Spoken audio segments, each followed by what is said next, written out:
Death toll fortune teller. When I was a kid, my hometown used to have this carnival every year. It was your basic, pretty cheap carnival setup that would come into town.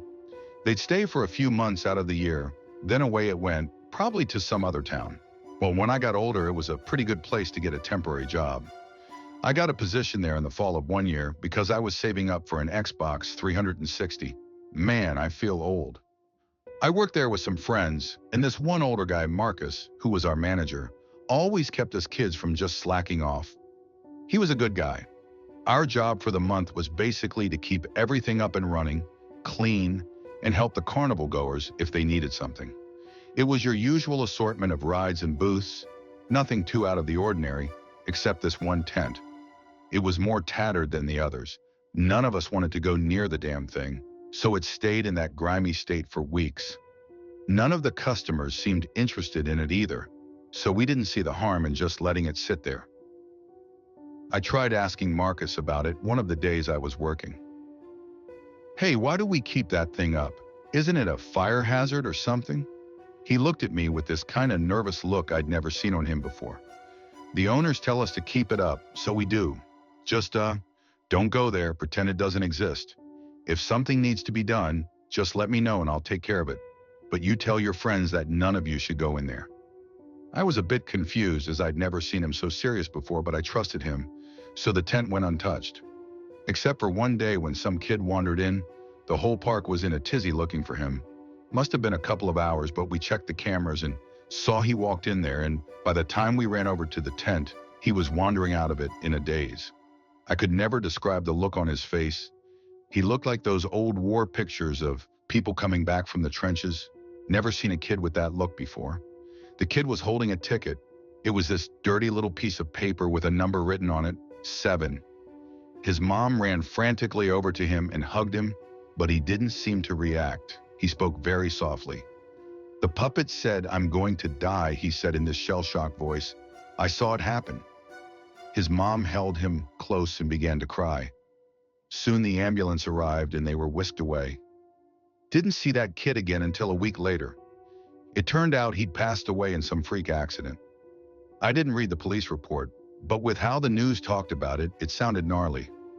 After that, our curiosity only grew day by day, but Marcus demanded none of us go in there. I wasn't one to argue, but my friends were another story. One of the guys was on the younger side, clearly out to prove himself. His name was Jackson, and he must have been a few grades below me. But he was a good guy, wore this seashell necklace all the time, and he said it was good luck. One day I overheard everyone gathered over by the tent. They were daring Jackson to go inside, and of course, he went right in. We waited outside for what must have been hours. The tent was dead silent the whole damn time. Right before I was about to go in and get him, Marcus came by. He knew immediately what we'd done, and he ran after Jackson. 2 more hours passed, and they both walked out slowly, both with the same horrified look on their face that I saw in that kid. They both held a ticket, same as the kid. Marcus's number said 10, but Jackson said 2. Marcus walked quietly, holding his head in his hands. But Jackson started to panic, screaming about how he didn't want to die. We tried to calm him down, but he was incoherent, yelling about how the puppet showed him everything. He ran into the woods near the property. We called the police, but the search came up empty-handed. That was until 2 days later. His body was found under a fallen tree. He was almost unrecognizable, except the blood-splattered seashell necklace hanging out of the carnage. Most everyone quit after that, but I just couldn't. Marcus left after about a week and a half. Never saw him again. He just got in his car and drove off. It's been 12 years. I'm out of college now, and I've been bouncing from job to job, but every year I come back to work at the circus. I'm a manager now, and I'm looking after my group of dumbass teenagers. They're good kids. They remind me of me and my friends, except they've got more sense than we did. A few of them have asked me about the tent. I told them what Marcus told me, stay away, and if anything happens, come get me. Is this how Marcus felt? Trying to protect us against something not even he understood? I reminded them every day for months of their duties, none of which included going near that tent, and that they should just ignore it, pretend it doesn't exist.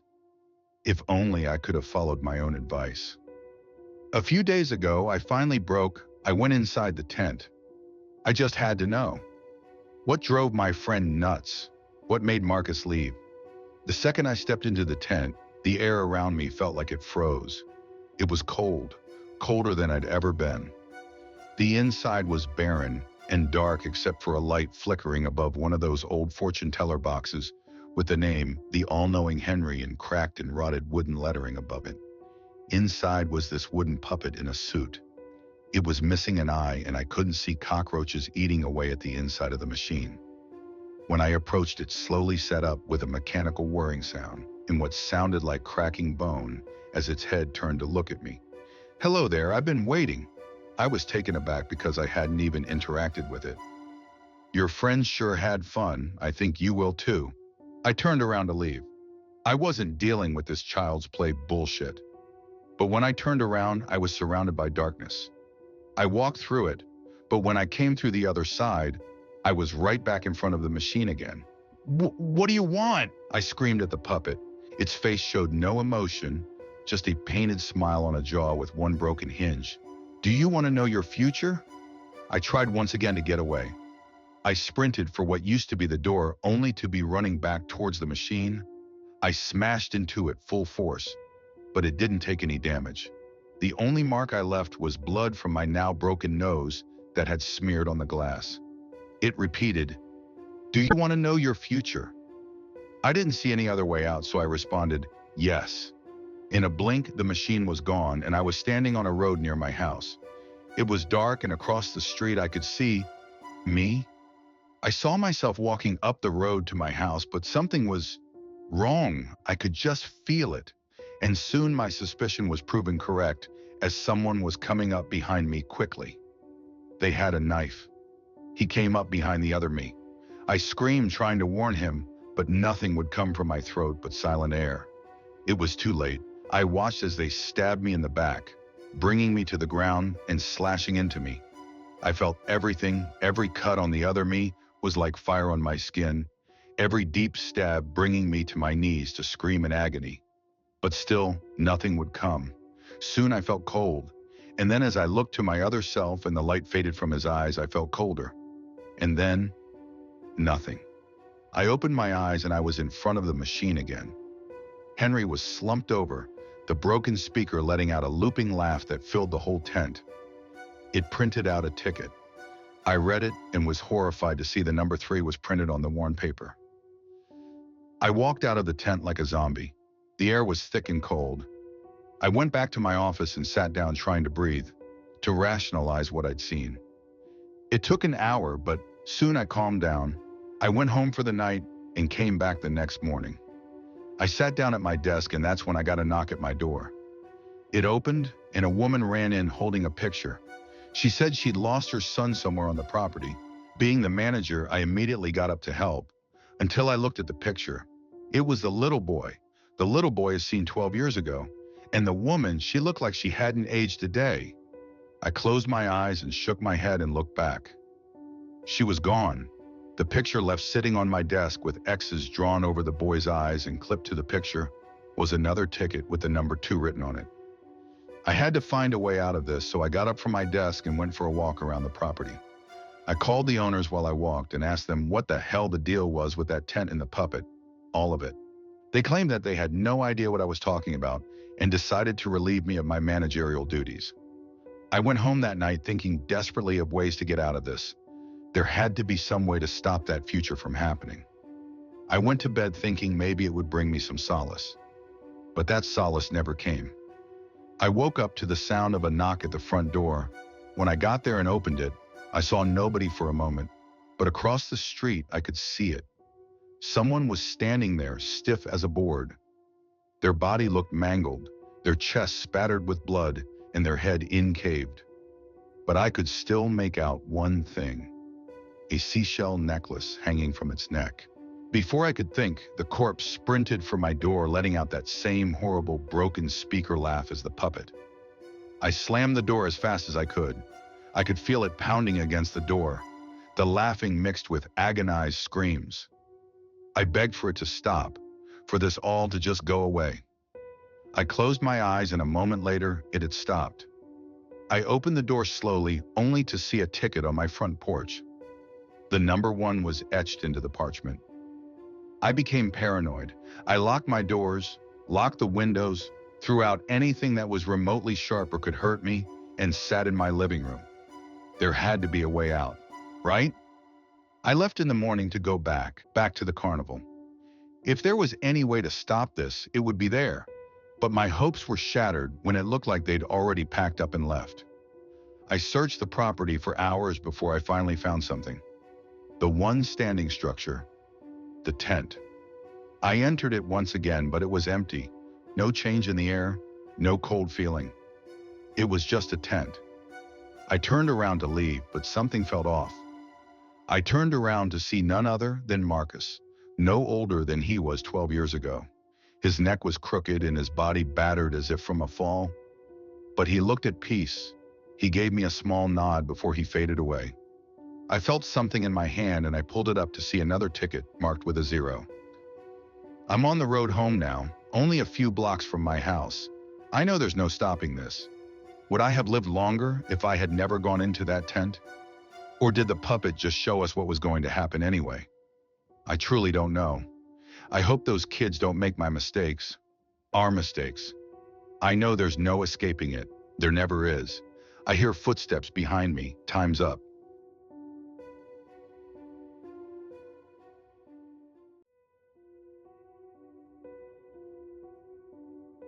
The 911 call about the boy in the wardrobe. I'm a 911 operator. I work the graveyard shift, 11 p.m. to 7 a.m. You hear a lot of things in this job. A lot of pain, a lot of fear, a lot of just weirdness. But usually there's an explanation. Usually it fits into a box, however grim that box might be. This one doesn't fit in any box I know, and it's been eating at me for weeks. I need to get it out. I've changed some minor details to protect privacy, but the core of it, the part that keeps me up when I finally get home, that's all here. It was a Tuesday, or technically Wednesday morning, around 2:30 a.m., the witching hour, some call it. For us, it's usually just the quiet before the post-bar closing storm, or the time when the truly desperate calls come in. The air in the dispatch center was stale, smelling faintly of lukewarm coffee and the ozone hum of too many electronics. My screen glowed with the CAID, computer-aided dispatch system, mostly green, all quiet. I was idly tracing the condensation ring my water bottle left on the desk, trying to stay alert. Then a call dropped into my queue. Standard ring. I clicked to answer. 911. What is the address of your emergency? Standard opening. My voice was calm, practiced. The other end was quiet for a beat, just a ragged, shallow breath. Then a woman's voice, tight and trembling. I don't know if this is an emergency. I think I'm going crazy. Not an uncommon start, especially at this hour. Loneliness, paranoia, sometimes undiagnosed mental health issues. Okay, ma'am, can you tell me what's happening? And I still need your address so I know where you are. Yes, of course. It's 1427 Hawthorne Lane. Her voice was thin. My name is... Well, that doesn't matter right now, does it? I typed the address into the system. Popped up clean. Residential. Okay, 1427 Hawthorne Lane. Got it. Tell me what's going on, ma'am. There's someone in my wardrobe. My internal check-a-box system clicked. Possible home invasion. Or again, paranoia. Someone in your wardrobe? Are you sure? Have you seen them? No, not seen. Heard. She took a shaky breath. It started about an hour ago. A knocking sound. From inside my bedroom wardrobe. A knocking sound? I prompted, keeping my tone even. Could it be pipes? An animal in the walls? The usual rationalizations. No, it's not like that. It's deliberate. Like someone tapping to get out. I thought I was dreaming, or just hearing things. You know, old house sounds. But it kept happening. Tap, tap, tap, tap. She mimicked it, and even through the phone line, the distinct rhythm was unsettling. Are you alone in the house, ma'am? Yes, completely alone. My husband, he passed away last year. Her voice hitched a little on that. I made a mental note. Grief can do strange things to the mind. I'm very sorry for your loss, ma'am, I said genuinely. This knocking, did you try to investigate it? I, I was too scared at first. I just lay in bed, pulling the covers up, but it wouldn't stop. It just kept going. So eventually I got up. I turned on the light. I went to the wardrobe. Her breathing was getting faster. I could hear the faint rustle of fabric, like she was wringing her hands or clutching her clothes. And what happened when you got to the wardrobe, ma'am? The knocking stopped when I got close. And then I heard a voice. Her voice dropped to a whisper. A little boy's voice. It said, "Help me. Please, help me. I'm trapped."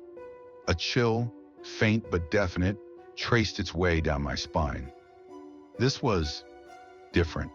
A boy's voice? From inside the wardrobe? Yes, he sounded so scared. He said his daddy put him in there and he can't get out. Okay, this was escalating. A child's voice claiming to be trapped by father. This had moved past old house sounds. But still the details were odd. A child just appearing in a wardrobe? Ma'am, did you open the wardrobe door? Yes. As soon as he said that, I threw it open. I was expecting, I don't know what I was expecting, but there was nothing there. Her voice cracked with a mixture of fear and confusion. Just my clothes, shoes on the floor, nothing. And the voice, it was gone. Silence. Nothing at all? I clarified. No sign of anyone? No way a child could be hiding? No, it's not a deep wardrobe. You'd see. I even pushed clothes aside. It was empty. I thought, I must have imagined it. The stress, being alone. And what happened then? I asked, leaning forward slightly. My other hand was hovering over the dispatch button, but I needed more. This felt off, not like a prank. Prank callers usually have a different energy, a smugness or a forced panic.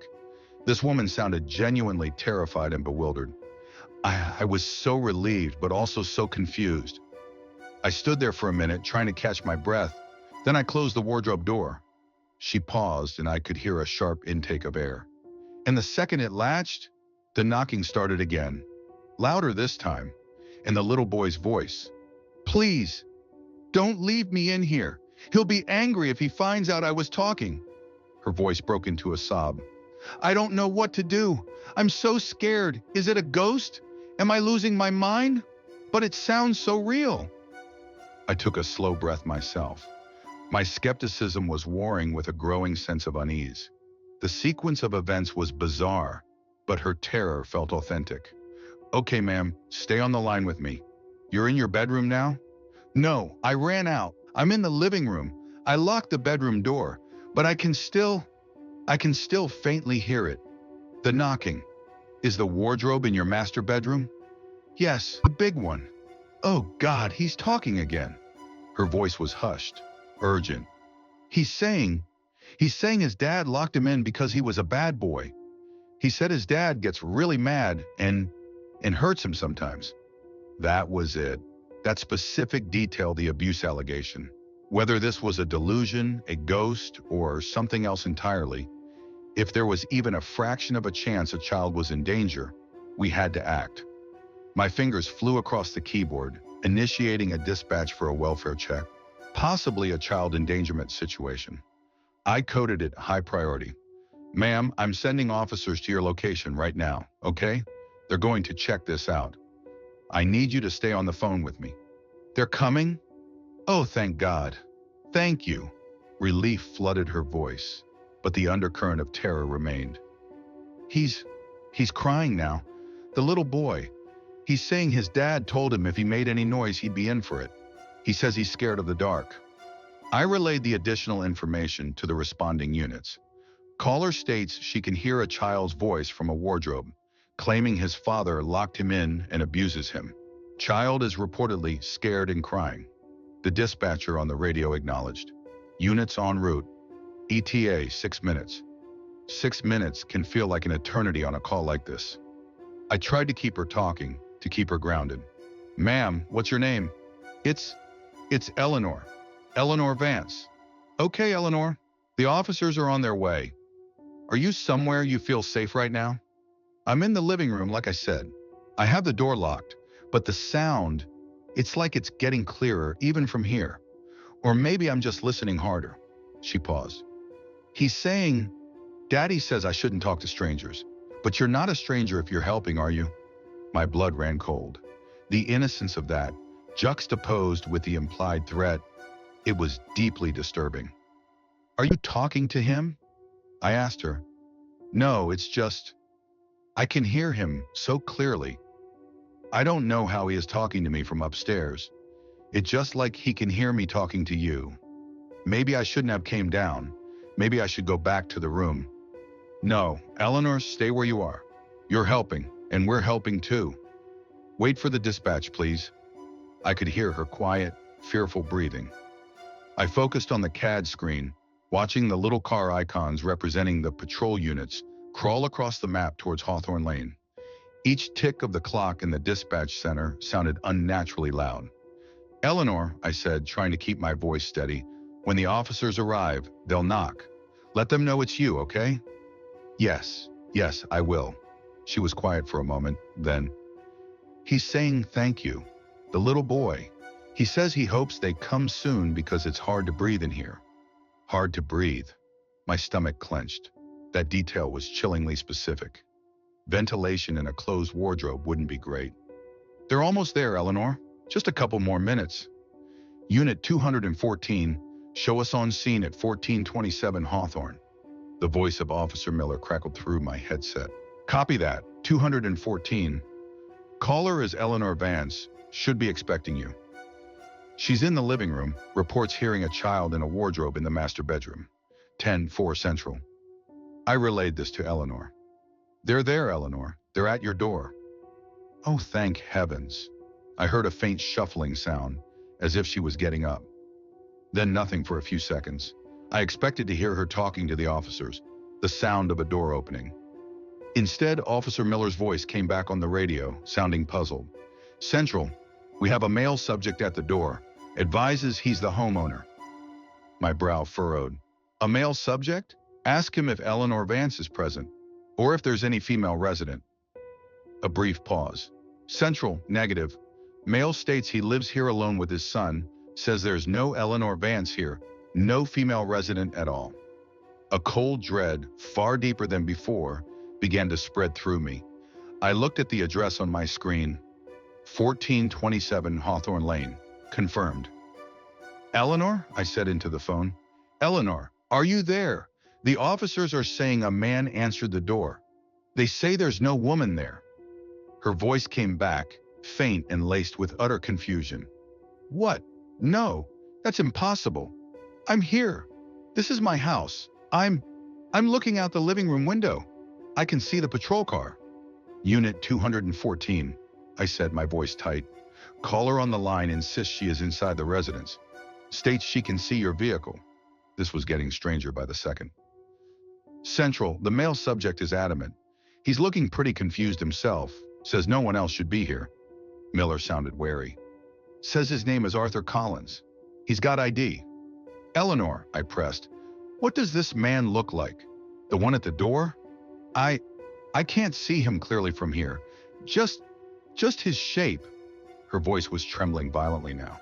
But this is my house. I've lived here for 20 years. My husband, Robert, we bought it together. 214. The caller's name is Eleanor Vance. She says her late husband was Robert. Does the name Vance mean anything to Mr. Collins? I waited, listening to the silence on Eleanor's end, then Miller's response. Central, Mr. Collins says he bought this house 3 years ago from an estate sale. Previous owner was deceased, a Robert Vance. My heart hammered against my ribs. Estate sale? Previous owner deceased. Robert Vance, that meant Eleanor Vance. Eleanor, I said softly. The officer said Mr. Collins bought the house 3 years ago from the estate of a Robert Vance. Eleanor, your husband's name was Robert, you said. There was a long, drawn-out silence on her end. Just the sound of her breathing, growing more ragged, more panicked. It sounded like she was hyperventilating. Eleanor, can you hear me? Then a choke sound. No, no, that can't be right. Robert, he passed last year. Not, not 3 years ago. I, I was with him. Her voice was dissolving into confusion and fear. This is, this is my home. This was spiraling out of my control, out of any recognizable scenario. But the child was still the priority. Unit 214, I said, pushing down my own disorientation. Regardless of the caller's status, the initial report was a child trapped in a wardrobe, possibly abused. Mr. Collins states he has a son. You need to verify the welfare of that child. 10-4 Central. Mr. Collins confirms he has a 7-year-old son, says his name is Leo, says he's asleep upstairs. Ask him if you can see the boy, just to confirm he's okay, given the nature of the call we received. There was a pause. I could hear Miller talking to Collins, muffled. Then Miller came back on. Central, subject is refusing. Says the boy is fine, doesn't want him woken up. He's getting a bit agitated. Eleanor, I whispered into my phone, are you still there? A faint, broken sound like a gasp. I don't understand what's happening. 214, reiterate that due to the specifics of the call, we need to see the child. It's a welfare check. My training kicked in. We had cause. More muffled conversation, then Miller's voice, sharper now. Central, subject is becoming uncooperative, denying access. He's raising his voice. Then a sudden change in his tone. Hold on. Central, did you hear that? Hear what? 214? A sound from upstairs. Faint, like a cry, or a thump. My gut twisted. Eleanor, I said quickly, the wardrobe you heard the knocking from, which room is it in? The master bedroom, she whispered, upstairs, at the end of the hall. 214, the original report specified the master bedroom wardrobe upstairs. Did you hear the sound from that direction? Affirmative, Central. Definitely from upstairs. Subject is now trying to block the doorway. Partner is moving to restrain. The line with Eleanor was still open. I could hear her ragged, panicked gasps. It was like listening to someone drowning. Then chaos erupted on the radio, shouting, Sir, step aside! Police! Don't resist! Sounds of a struggle. My own pulse was roaring in my ears. I gripped the phone tighter. Central, we're making entry to check on the child. Officer Miller's voice strained. Subject is non-compliant. I heard footsteps pounding on the radio feed. Officers moving quickly. Upstairs, check the bedrooms. Eleanor was making soft, whimpering sounds now. They're in my house, but they can't see me. Robert, what's happening to me, Robert? 214, status? I demanded. Checking rooms. Master bedroom at the end of the hall. Doors closed. A pause, then, it's locked. Eleanor, was your bedroom door locked when you left it? Yes, I locked it, she stammered. 214. Caller states she locked that door. Okay, Central, we're announcing, then forcing if no response. I heard them call out, Police! Occupant, open the door! Silence, then a thud, another. The sound of a door splintering. We're in, Miller shouted. Wardrobe, it's closed. Oh, God. Central, we found him. Child in the wardrobe. He's alive, conscious, but terrified. Small boy matches the description. A wave of dizzying relief washed over me, so strong it almost buckled me. He was real. The boy was real. They got to him. Arthur Collins was now in deep, deep trouble. But then the other part of it crashed back in. Eleanor, I said, my voice hoarse. They found him. The little boy Leo. He's safe. They have him. Her response was a broken whisper, almost inaudible. Leo, his name is Leo. He was real. Yes, Eleanor, he was real. But the officers, they still don't see you. Mr. Collins says you're not there. Eleanor, where are you in the house right now? A long, shaky sigh. I was in the living room, by the window, but when they came in, they walked right past me, right through where I was standing. Her voice was filled with a dawning, unutterable horror. They didn't. They didn't see me. He didn't see me. Eleanor, I didn't know what to say. What could I possibly say? The wardrobe, the master bedroom. That's where I heard him so clearly. I spent so much time in that room. After Robert, her voice trailed off. Then a new note of terror, colder than before. If, if Mr. Collins bought the house 3 years ago from Robert's estate and Robert died, then when did I die? The question hung in the air, chilling me to the bone. I had no answer. My dispatcher's manual had no protocol for this. I, I don't feel anything, she whispered, her voice sounding distant now, frayed. It's like I'm fading. I can't see the room clearly anymore. It's cold. Eleanor, Eleanor, stay with me. Can you tell me anything else? Can you describe what you see around you now? My professional instincts were useless, grasping at straws. Her voice was barely a breath. Just dark and wind. So much wind. Then a click. The line went dead. Eleanor? I yelled into the receiver. Eleanor! Static. My hand was shaking as I hit the redial button for the incoming number. It rang. Once, twice, then it connected. But there was no voice. Just a sound.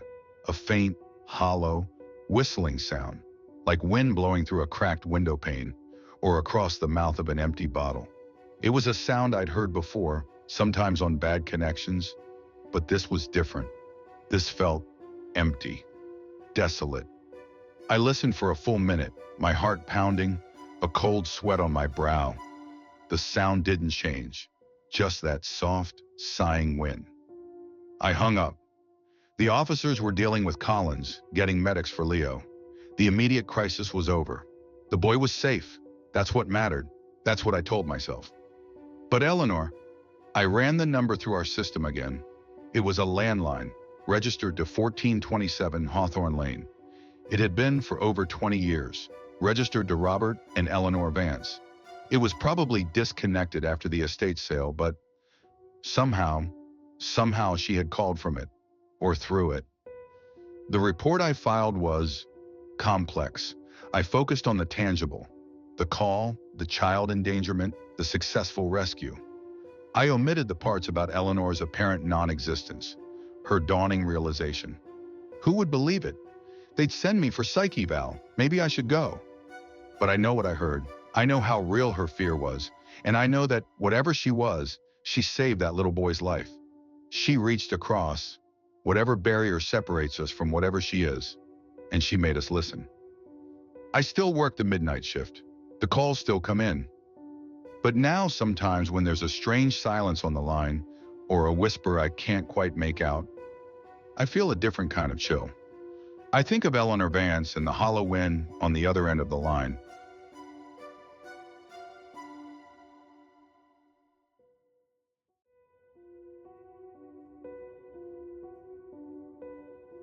I slept at my friend's house and we weren't allowed to leave the bedroom after 9 p.m.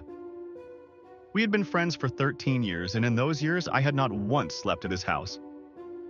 So why the sudden invite? I asked.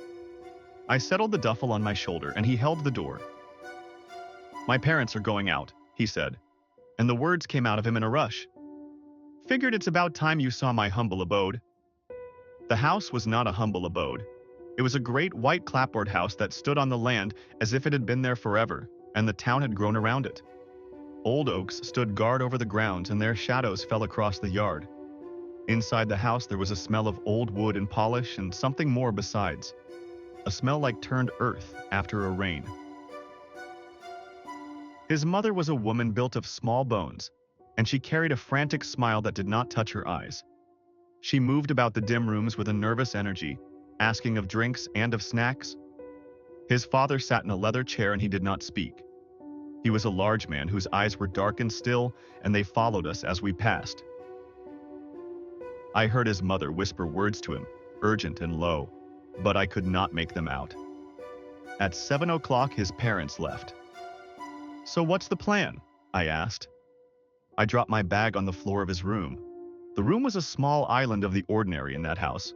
with its posters and its rumpled bed and the console set before the television. It was the only place that did not feel as if it belonged to the dead. Pizza, video games, the usual, Leo said. He knelt and woke the machine. He moved with a forced calm, but I saw the cording in his neck. We ate the pizza and played the games, and for a time I did not think of the house or of the silence that lay coiled in its other rooms.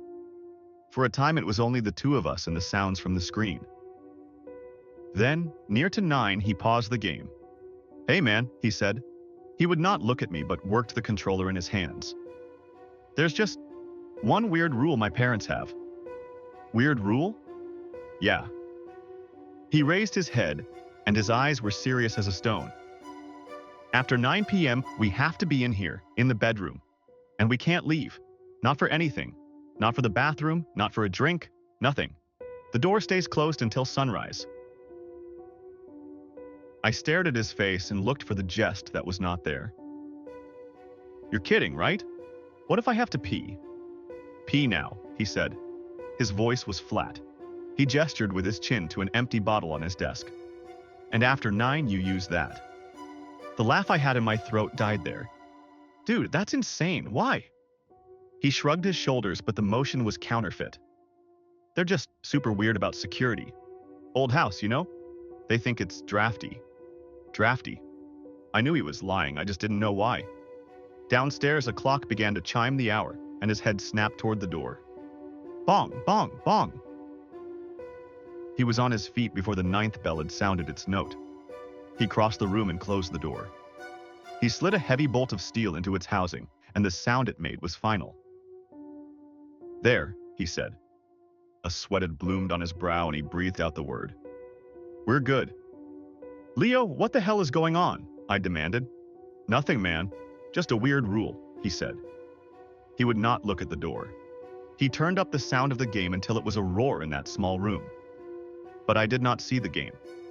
I saw only the bolted door and I felt a coldness take root in my gut. The house was quiet again, but it was not the same quiet. This was a listening quiet, a waiting quiet. And in the dark heart of that house, something waited. And we were locked in that room and waiting with it. An hour passed and there was no sound from the house. The fear went out of Leo slowly, and he played the game with a feigned calm that did not sit right on him. We played on in that silence, and a vexation grew in me at the foolishness of it all. "You really need to tell your parents this is a certifiable way to raise a serial killer," I said. He gave back a fake smile. "Tell me about it." Then came a sound from the rooms below. It was a soft and measured thumping on the boards of the main hall. "What's that?" I whispered. Leo played on. He stared at the screen and his fingers worked the buttons as if he did not hear. "It's nothing. House settling."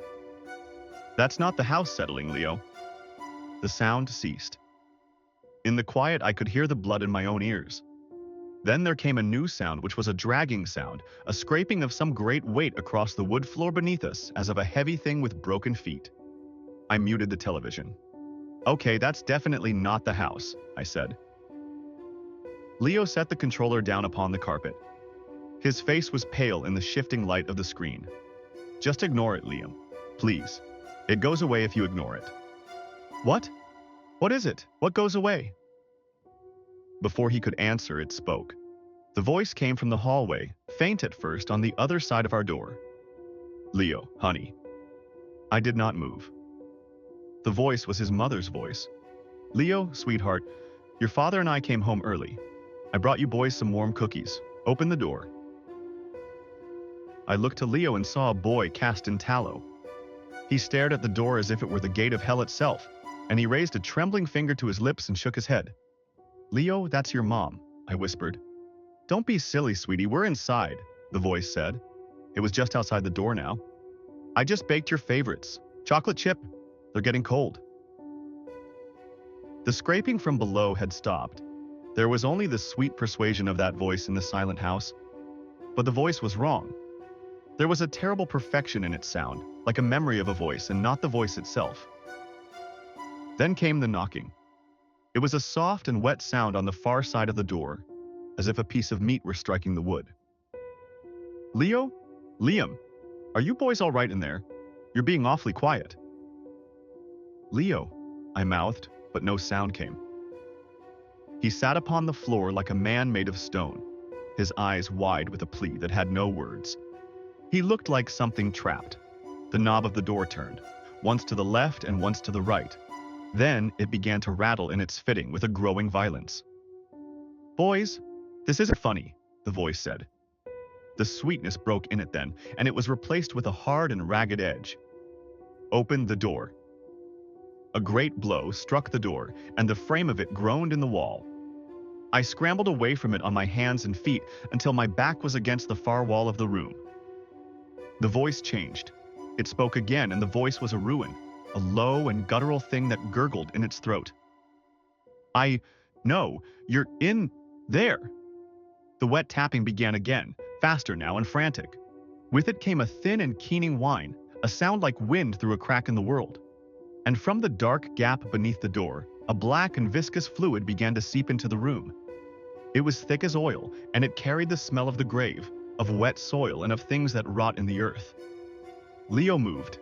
He crawled to the bed and pulled the blankets over him and became a small and shuddering shape in the dim room. He had gone into his own darkness. On the other side of the door, the thing fell silent. I knew it was not gone. I knew that in my bones. It was there in the darkness beyond the door, and it was waiting. I kept my back to the far wall and I watched the door. My breath was a small and panicked thing in my throat. On the bed, Leo was a trembling knot of blankets and fear. For me, this was a night's journey into that darkness. For him, it was the place he lived. A fool's curiosity which has been my ruin more than once warred with the terror. A need to see the shape of the thing that hunted us. A dreadful truth was better than not knowing. I went forward on my stockinged feet and the old boards did not whisper. Liam, no, came a voice from the bed, muffled by the cloth. Don't look. But I would look. I knelt upon the floor and the reek of the grave was stronger. I lowered my head to the cold brass of the keyhole.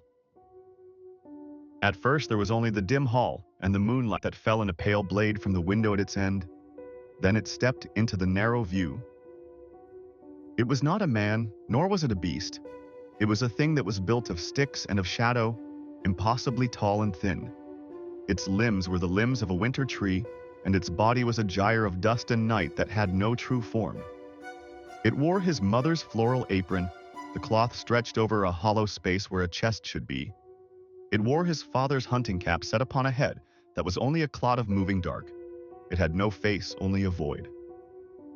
In one of its twig-like hands it held a picture I had seen on the wall, a portrait of the family. It held this picture before the void where its face should be, and it wore the smile of Leo's mother for its own. From its body, it put forth a long and blackened twig of an arm, and it tapped upon the door. Thump, thump, thump. I threw myself back from the door and clapped a hand to my mouth to keep the gorge from rising. My mind could not hold the shape of what I had seen. This was no creature that had entered the house. This was the house itself, a parasite that wore the stolen keepsakes of the dead or the soon-to-be dead for its raiment. From the door, a new voice whispered, and the blood in me went to ice. Liam, why are you hiding in there? Your mother is so worried about you. It was my own mother's voice. Perfect. The voice she used when I was a child and sick with fever. The call to supper from a life I would not see again. A wave of homesickness and of horror washed over me, for I wanted to be home, and I was not. And the thing in the hall gave a low chuckle that was the sound of dry leaves scuttling on a stone walk. It knew it had found the part of me that was soft. Let me in, Liam, my mother's voice whispered, a sound of love and of poison. I've come to take you home. I fell back to the wall and slid to the floor, and I felt the heat of shame in my thighs where my body had betrayed me. I looked at the trembling shape on the bed, the bottle he had offered. It had not been a joke, it had not been a rule, but a kindness. A tool for survival, for he knew. He knew all of it. The scraping began upon the door itself, a slow and patient sound, as of a claw being sharpened upon the wood. All the while, it whispered my name in the voice of my mother, and it promised me an end to all this if I would but unlatch the door. Go. The hours passed in that room, and the thing outside did not cease its siege. It spoke in the voices of the living and of those I could not know. A gallery of ghosts at the door. It offered warmth and food. It promised an end to the long night. And all the while it scraped at the wood with a patience that was a madness to hear. The fear had burned away in me and left a hard and bitter anger. I was angry at the thing in the hall, and at the people who had built for it a cage, and called it a home. And I was angry at the boy who hid in his blankets and would not speak. Hours passed. "Leo," I said. My voice was a dry croak in my throat. "Leo, wake up!" A shape stirred in the bed. He looked out from the pale fortress of his sheets, and his eyes were raw with fear. "Is it gone?" he whispered. "No, it's not gone," I said. "I need to know what this is. Now, no more lies. What is that thing?" He flinched from the sound of my voice. He sat up in the bed and hugged his knees to his chest and would not look at me. "I don't know what it is," he mumbled to the door. "We just call it the Nightman. It's always been here, as long as my family has." The story came out of him then, a broken telling in the dark. His great-great-grandfather had built this house upon unhallowed ground, and from the first night there was a wrongness in the wood and in the walls. A bargain had been struck in that time, an unspoken covenant with the darkness. The family would have the house by the light of day, but from 9 until the dawn the house was given over to that other. "It gets lonely," Leo whispered. A tear cut a clean path through his face. "It likes to play. It mimics people. It uses things it finds to try and make a body for itself. The apron, the hat, the picture. But it's getting bolder," he said, and his voice trembled in the small room. "It used to just make noise. Now, it tries to get in. The rules were enough before. Stay in your room. Don't look. Don't listen. But now it wants more." He finally met my eyes, and I saw in them a guilt as deep and as cold as a well. It wants someone new. A cold truth settled in my soul, and it wound me. The sudden invite. The fear in his parents' eyes. The heavy bolt on the door. You brought me here for it." "No, I didn't want to." The boy's voice broke. "My parents, they said it was getting too strong, that it wouldn't be satisfied with just them anymore. They said if it had someone new, someone not from the family, maybe it would be satisfied. Maybe it would leave us alone for a while." He had led me here as a lamb to the altar. His parents had not gone out. They were in this house, in their own locked room, and they were listening. They were praying that the beast in the hall would choose me. And then the scraping stopped. The whispers died. The house fell into a quiet so profound it was like the earth had stopped its turning. "What's happening?" I breathed. Leo's eyes grew wide. From the floor below a new sound came, the sound of feet on the stairs, heavy, a footfall, and the dragging of a dead weight. Thump, drag, thump, drag. It was not trying to trick us. The game was done. The footsteps ceased outside our door. The silence held for a count of 3. Then a crack like thunder sounded as a great force struck the door. The wood splintered and the deadbolt shrieked in its housing. Crack! A web of breaks spidered from the lock. A fine dust of ruined wood fell to the floor. "It's never done this before," Leo whimpered. He crawled away toward the dark corner of the room. "It's never tried to break the door down." Crack! Bang! The deadbolt was torn from the frame like a tooth from a jaw. The door swung inward on its hinges with a sad and final groan. And in the blackness of the hall I saw it. There was no void. It had filled itself. Its body was a terrible congress of things stolen from the house. Floorboards for shins and rusted pipes for arms. Its torso a twisted cage of stair banisters. And within that cage I saw my own duffel bag, and it pulsed like some dark and foreign heart. Its head was the grandfather clock from the hall. It leaned upon its neck of twisted wood, and the pendulum swung behind the glass face like a wild and frantic eye. From the clock a voice came, not one voice, but all of them, a discordant chorus speaking as one. "Time is up!" The door swung open on its ruined hinges, and the thing assembled from the house's bones stepped into the room. Its coming was a grinding of parts, a clicking of old wood and metal, and the air filled with the smell of sawdust and the deep earth of the grave. Leo cried out, a sound of pure terror that was lost in the noise of the thing's advance. A hot and primal fear seized me, not of a predator, but of a thing that was wrong in the world. I took up a glass trophy from the desk, and I threw it with all the strength that I had. It struck the face of the grandfather clock, and the glass shattered in a spray of bright shards. The thing reeled back. It made a sound like all the clocks in the world striking some final and calamitous hour at once. It gave us a moment. "The window!" I screamed. I grabbed Leo by his arm and dragged him, for he was a thing of stone. My fingers were slick with sweat and they slipped upon the window latch. It would not give. It had been painted into its frame. The thing righted itself. The broken glass of its face caught the moonlight in 1,000 crazed points of light. It came for us, its arm of rusted pipe raised up to strike. "The bed! Help me with the bed!" I yelled. Adrenaline found him at last, and he moved. We set our shoulders to the heavy oak bedstead and turned it onto its side and made of it a poor and flimsy barricade. The creature stumbled into the mattress, and its feet, made of chair legs and other things, became tangled in the sheets. It roared, and it began to tear the bed apart with its hands, ripping the guts of it out onto the floor. We were trapped in the corner of the room with the unyielding window at our backs. "The sun!" Leo gasped, and his eyes were wild. "It's the only thing. It has to be inside before the sun comes up." I looked out into the night, and the sky was a deep and starless black. We did not have hours. The creature tore itself free of the ruined bed. It came on, slow now, for it knew that we were its own. It raised a hand made of silverware from the kitchen, the forks and the spoons bound together to make a shining and terrible claw. And then I saw a thing tucked behind his television. It was a high-powered flashlight. A last and desperate thought came to me. I lunged and took up the cold metal of the flashlight. The thing was upon me. I smelled the dust of its body, and I saw the brass pendulum swinging in its broken face. I found the switch, and a great pillar of white struck it full in its head. It shrieked a sound of pure agony. The light did not burn it, but seemed to unmake it from itself. The spoons of its hand clattered to the floor. A floorboard on its leg split and fell away.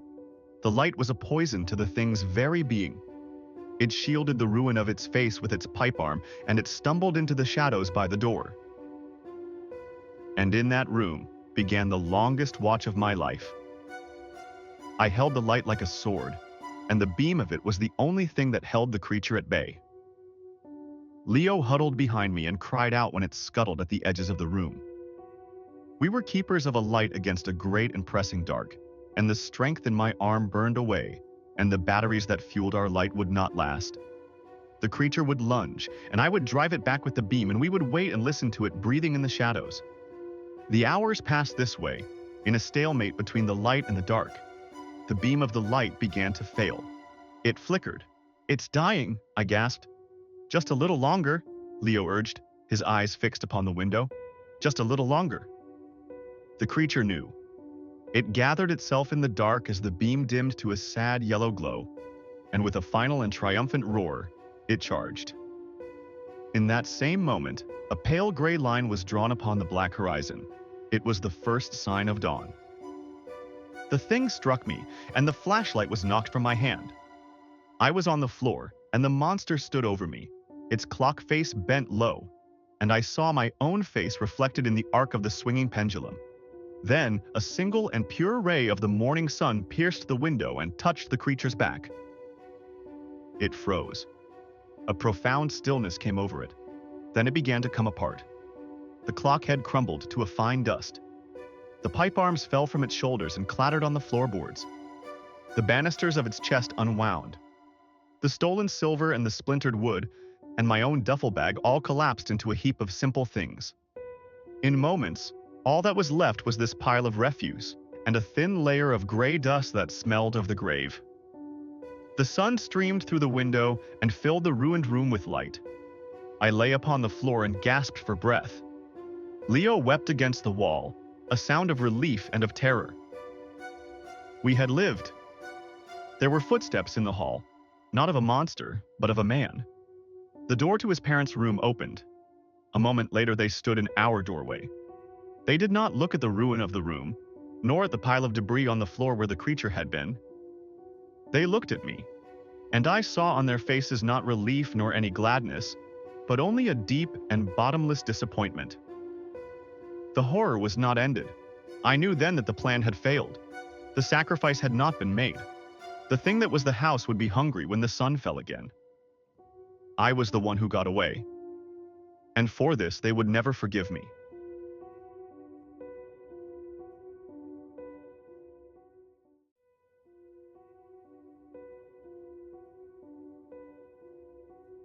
Being a medium is no fun. This woman hired me to find who killed her parents. Lana Dawson welcomed me with a tired smile. She was desperate, like everyone who hires a medium, and I was just as desperate, which is why I was back to this gig. Trying other jobs only confirmed that I wouldn't make a living doing anything else. Lana hired me because it had been 20 years since her parents were brutally murdered in that house, a crime that remained unsolved despite an extensive police investigation. She was 15 at the time and luckily at her grandma's. She tried private detectives before, and they found nothing. In the end, I imagine reluctantly, she found me through a friend of a friend. Good thing for her, I needed the money and booked my flight right away. It was a typical home in a quiet Florida suburb surrounded by mostly vacant houses. Lana decided to never sell it, keeping it frozen in time, perhaps hoping someday it would help her find the truth. As she led me inside, an old woman next door was watering her plants, the only neighbor left. She glanced over and gave me a polite wave. "This is a peaceful neighborhood of mostly widows and retirees," Lana explained later. "Nothing like that ever happened before or after." The sorrow still present on her face was undeniable, even after all these years. The living room was completely empty. Not even spiders roamed around. There was just dust and a single light bulb no one had ever bothered to take down. Lana pulled back the curtain, flooding the space with sunlight probably for the first time in ages. She gave me a quick tour through the kitchen and bedrooms. I could tell she wasn't very hopeful that I'd find anything, and I couldn't blame her. Never promise a client results. That's a rule I learned early on. Most of the haunted houses I visit have nothing to see. Either the dead moved on, or they simply don't want to be disturbed. Not the kind of pitch that brings in clients. But spirits tend to remain where they died. The energy of death clings to a place, anchoring them there. If Lana's parents still lingered in this house, they could talk to me. I asked her for a chair and placed it in the center of the living room. "I'll try to channel the voices of the spiritual world now," I told her. "So please, we need to remain silent." That was just a fancy way of telling her to stay quiet, so I could hear if any dead would actually talk. I sat down and closed my eyes. For several minutes, I waited in silence, hearing nothing but the wind and birds outside. I was ready to give up and explain to Lana my no-refund policy when I heard faint weeping. It was soft, almost inaudible, and gradually grew louder. "Is there someone here among us?" I called out firmly. The crying stopped, and a metallic, ethereal voice asked, "Can you hear me?" "Yes, I can. Who are you?" No response. The entity resumed crying. I explained what I heard to Lana, who was now slightly more excited by the discovery. It could be her family. "Please tell me, are you Mr. or Miss Dawson?" I tried. The weeping stopped abruptly. "Do you know where Miss Dawson is?" the voice asked. "I want to tell her I'm sorry." "What do you mean? Sorry for what?" The light flickered for a second, and I saw the curtain shift slightly, before the answer came. For what I did to her. The voice confessed, its tone laced with sorrow, for killing her the way I did. I felt my heart pound in my chest and turned to Lana. I don't think this is your family. Now, in my experience, spirits can be deceitful. It wouldn't be the first time some smart-ass ghost tried to play me for a fool, so I didn't immediately relay all I had heard to Lana. She would probably freak out anyway, and I needed her to stay quiet for the rest of the session. Who are you? I asked next, to no response. Do you know what happened that day? I tried again. This time, after a long pause, the voice answered. It wasn't supposed to happen like that, it murmured. She shouldn't have had to die. That was an interesting response. What about Mr. Dawson? I asked. The man got what he deserved. The voice suddenly deepened, taking on an almost demonic tone. The light bulb flickered violently. Its reaction made sense based on what I had read about the crime scene. Mr. Dawson had died from 15 stab wounds, most likely in his bed. The killer was probably driven by emotion. But Miss Dawson showed signs of a struggle. Her only fatal injury was a deep slice across her neck. Maybe her death wasn't intentional at first. This could actually be the murderer. But why did you do it? I decided it was time for tough questions. I just want to help you find peace. It's the only way you'll leave this house and see her again. There was a long silence. Then it spoke, its words thick with emotion. Because I loved her more than anything, I used to watch her every day. Getting in her car, walking the dog, buying groceries, she did it all with that same smile. When she waved at me, I felt it in my bones. That doesn't explain why you killed her, I pressed. My questions likely revealed the true nature of the voice to Lana, and her eyes widened in shock. I didn't want to. The voice roared. The bulb exploded, making Lana jump. I just wanted to get rid of him so we could be together. But she wouldn't accept it. She wouldn't come with me. The weeping resumed. I pressed for more answers, but got nothing. Everything I had heard spun in my mind like a whirlwind. When everything clicked, I stood up and walked to the door. Lana was as pale as snow, visibly shaken by what had happened. Even if she hadn't heard a word, the energy in the room was impossible to ignore. She asked me why I was leaving. I'm just thirsty, I casually said. There's no running water here, so I'll ask that old lady next door for a glass. I'll be back in a minute. The neighbor looked surprised to see me knocking on her door. She was a tiny, fragile lady, maybe in her 70s. She was making bread dough but stopped to answer and invited me in for some water. As I followed her to the kitchen, I took a look at her home.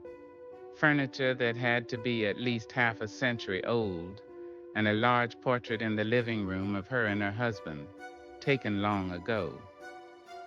She handed me a glass of water and went back to kneading the fresh dough.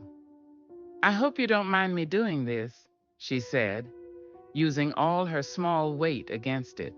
I just love having them ready for dinner. Don't mind me at all, I thanked her, sipping the water slowly. By the way, you and your husband are so beautiful together in that photo, I said, referring to the portrait. Her face stiffened for a brief moment before returning to its usual warm smile. She confessed to me he had abandoned her years ago, but it was hard to let go of the memories. One day he simply got out and never returned. Determined to change the subject, she asked what I was doing in that dusty, abandoned house. I told her I was a medium. Oh, that's fun, she giggled. Did you find anything there? Yes, as a matter of fact, I did, I answered. I found your husband. He told me a lot about you, about him, and about what he did to the Dawson family." She froze, hands still buried in the dough. Slowly, she turned around, scanning my face to see if I was joking, if I really knew the truth about what had happened 20 years ago. I didn't. It was a bluff, an educated guess. For the killer to be a spirit trapped in that house, he had to have died nearby. For him to know the private details of Miss Dawson's life, he had to be someone that lived close, someone who could watch her every move, like a neighbor, and there were not many of them around here. I had no idea it would work. My theory could be pretty much wrong, but the bluff paid off because the woman broke down in tears. For Lana, finding the truth was all that mattered, and I gave it to her. Her family had been killed by a neighbor obsessed with her mother.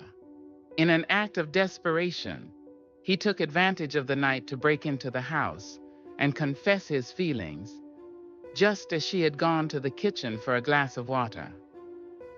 When she rejected him, he grabbed her and slit her throat with a sharp fish knife. Then, in a fit of rage, he walked into the bedroom where her father slept and stabbed him to death. It took me a few more sessions with the killer to get the whole truth out.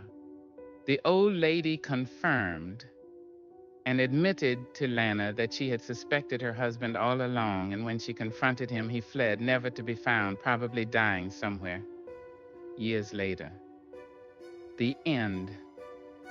Or at least that's the end I told Lana. I can't say she was happy about it, but at least she knew now there could finally be peace.